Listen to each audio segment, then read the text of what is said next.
MEC Panyaza Lesufi has condemned all forms of racism at the Roodepoort Primary School on Gauteng's West Rand. Earlier, a scuffle broke out between black and coloured parents. This morning, black parents removed their children from classes. Parents have been complaining that the Department of Education did not follow correct procedures in appointing the principal and her deputy. Following a meeting between officials of the department and parents, the Gauteng Education Department has withdrawn the appointment of the principal until next month. Lesufi says teaching and learning will continue on Monday. But for the latest, I'm joined on the line now by our reporter, Sibongile Mpulweni. She's at Roodepoort Primary. Sibongile, good afternoon to you. Tensions have been running high for quite some time, culminating in what we're seeing now.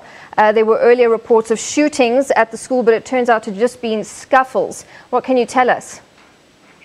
Good afternoon, Natasha. Right now, the MEC is briefing the parents of the outcome of the meeting. But this morning, there were no shootings between the police and the parents. There was a scuffle between the colored parents and the black parents who came into the school and took out their children, saying that they don't want their children involved in whatever is happening here. Remember, yesterday, the colored parents came in and locked the school and blockaded the gates. All right, so mediation efforts underway. We understand that the MEC is there, Panyaza Lesufi. He's been addressing the group separately.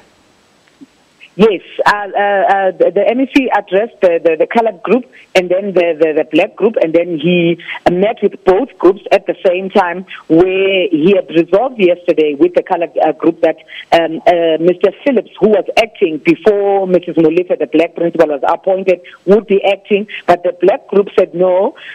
They wanted Mrs. Molefe back in his position, but now they've since resolved that neither of the two principals, Mr. Philip or Ms. Molefe, will be acting, but another person who will be appointed and will be announced later by the MEC will be acting. And the two black deputies will also be removed from the school and will report at the district office until the investigation at the end of the term. So as things stand now, neither will Ms. Molefe or Mr. Phillips will act at the school. Another person whom we don't know as yet will be acting. All right, Sibongile, this is impacting the pupils, affecting their learning time. What have you heard from pupils and teachers? Parents who spoke said that their children are very traumatized because of what has been happening, because the black teachers who stormed into classes today and told the colored teachers that they won't be teaching their children, and the same thing happened the day before with the colored teachers. So they're saying that the kids, as well as the teachers, are very traumatized because they've been intimidated. Yesterday, when the black teachers were leaving here, their cars were almost damaged by angry colored teachers who told them parents who told them not to come back. But the department says they will send in psychologists and counselors to come and counsel the teachers as well as the pupils from Monday. Sibongile, thank you very much. Sibongile Mpulweni, live from Roodepoort.